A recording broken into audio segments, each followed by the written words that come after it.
Ja, den Österreicherinnen und Österreichern natürlich ein Begriff, James Cottrell, natürlich auch am Donauinselfest vertreten. Erste Frage gleich einmal weg, bevor es, wie es dir gefallen hat, kommst du aus England quasi.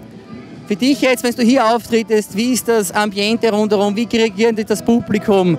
Viel Unterschied oder sagst du, weil ich eben vom musikalischen, wirklich hochgepriesenen England komme, da tue ich mir in Österreich besonders leicht? Nein, überhaupt nicht. Die Sache ist die, also die Österreicher reagieren auf andere Musik, und andere Sounds, Töne und Musikrichtungen wie die Engländer. Also die Engländer sind immer so an der Spitze von Sound Development, also die pushen immer ihre Grenzen, damit es halt immer am modernsten klingt. Ob also Classic Rock oder Pop ist relativ egal. Und die Österreicher haben schon zum Herzen genommen, was das sie wirklich lieben. Und sie haben schon Sounds, die sagen, Alter, das ist fett und geil. Ja, nicht ausschließlich, auf jeden Fall gibt es tausende Ausnahmen. Aber zum Beispiel beim Donauinselfest wurde wirklich roh Musik präsentiert, wie ich, also wirklich nur 4 Musiker, die wirklich hart geschlagen haben für 1,5 Stunden. Du siehst wie es ankommt, und für mich, weil ich alle Songs selber schreibe, ist es umso besser, wenn sie gut ankommen und wenn sie halt gleich von vorne bis zum letzten Schlag mitsingen. Und heute, die Stimme war wirklich einmalig, und letztes Jahr habe ich das Gefühl gehabt, das kann ich nicht toppen, aber ich glaube, das Publikum war sogar eine Spur besser als letztes Jahr. Und ich finde auch, dass Österreich heuer sowieso extrem gut vertreten ist am Donauinselfest, was extrem gut ist. Also wirklich durch die Bank, ob Stephanie Berg oder in Trackshooters bis über Julian LePlay, Anna F. und alles inzwischen. Also wirklich Hut ab, dass das Donauinselfest wirklich treu zu österreichischer Musik bleibt und nicht nur auf die Popschiene, nicht nur auf die Schlagerschiene, sondern wirklich alles. Ich glaube, du warst alles jetzt dabei, aber du hast dann... So ist das. Du passt perfekt, das Sport mit die Arbeit, ein Stundenlohn ist ja relativ hoch. Ja. Den wirklichen Durchbruch hast du geschafft mit dem Song Unbreakable. Ja. Aber wenn man ehrlich ist, den richtigen, also den ersten Schritt in den Showbiz, das war 2009 bei der Shopping Süd damals beim Talentewettbewerb The Voice. Ja. Da hast du erstmal auf dich aufmerksam gemacht. Aber du warst auch bei Dancing Stars vertreten. Ja. Jetzt für dich einmal Tanz, Musik, Show.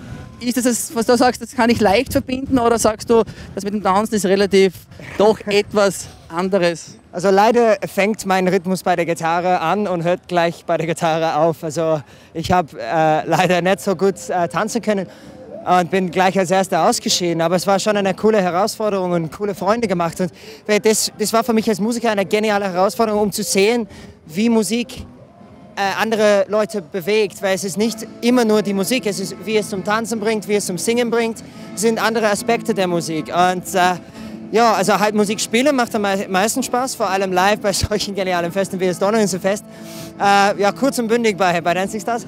The Voice, ja, das war schon genial, weil ich finde, das Geniale an The Voice Österreich ist, dass man bekommt nicht den Stempel, oh, der nächste Sieger ist da, Fleißband, sondern eher, okay, wir haben den neuen Künstler entdeckt, wie können wir ihn oder sie jetzt entwickeln, damit er gut bei den Österreichern ankommt.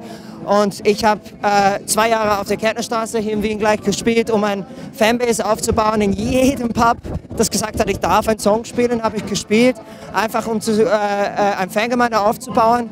Und dann, als Unbreakable veröffentlicht wurde, habe ich dann gleich 3500 E-Mails rausschicken können. Bitte könnt ihr das bei einem Lieblingsradiosender wünschen, beziehungsweise natürlich kaufen bei iTunes und Amazon.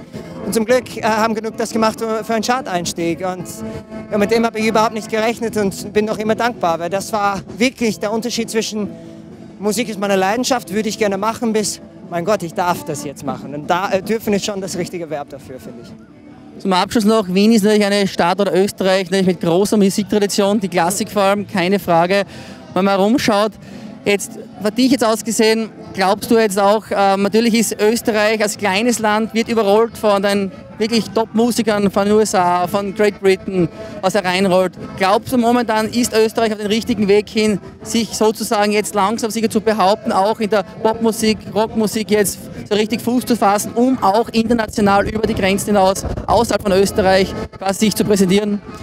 Also ich finde überhaupt nicht, dass Österreich überrollt wird von den ausländischen Künstlern. Natürlich gibt es riesen Einflüsse von Großbritannien, von Amerika. Aber wenn du überlegst, was Conchita Wurst zum Beispiel heuer geschafft hat, das ist wirklich absolut grandios, damit Österreich wirklich wieder on the map ist und sehr, sehr wichtig ist von den musikalischen Aspekten. Aber wenn du überlegst, also Christine Stürmer ist so groß in Deutschland, obwohl sie aus Österreich kommt. Und dann hast du natürlich, also von den guten alten Zeiten noch Falco, weltweit Nummer 1. Ich meine, Österreich hat schon einen guten Namen. Wenn schon, denn schon, finde ich, ist die Einstellung der Österreicher. Also es ist entweder ganz oder gar nicht. Aber sie haben Eier und sie sind mutig, den Schritt zu machen. Ich finde, sie könnten viel von Schweden lernen, weil Schweden ist ein Land auch mit 8 Millionen Einwohnern. Und wenn du überlegst, Avicii kommt aus Skandinavien und solche Künstler, da gibt es noch Platz zum Aufbauen. Ja, aber ich glaube, die sind auf die richtigen Schiene. Vor allem jetzt, wo die österreichische Musik umso mehr gefördert wird wie in den letzten Jahren. Und das finde ich auch absolut 1A richtig.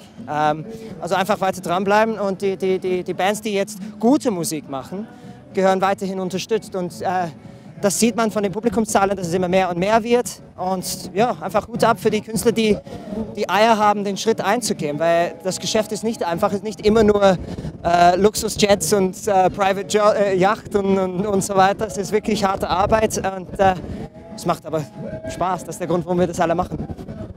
Ich glaube, James Cottrell hat jetzt den richtigen Input gegeben, dass Österreich nicht nur ein Land der guten Studiomusiker ist, sondern es ist genug Potenzial vorhanden und der Weg ist vorgegeben. So schaut's aus. Danke.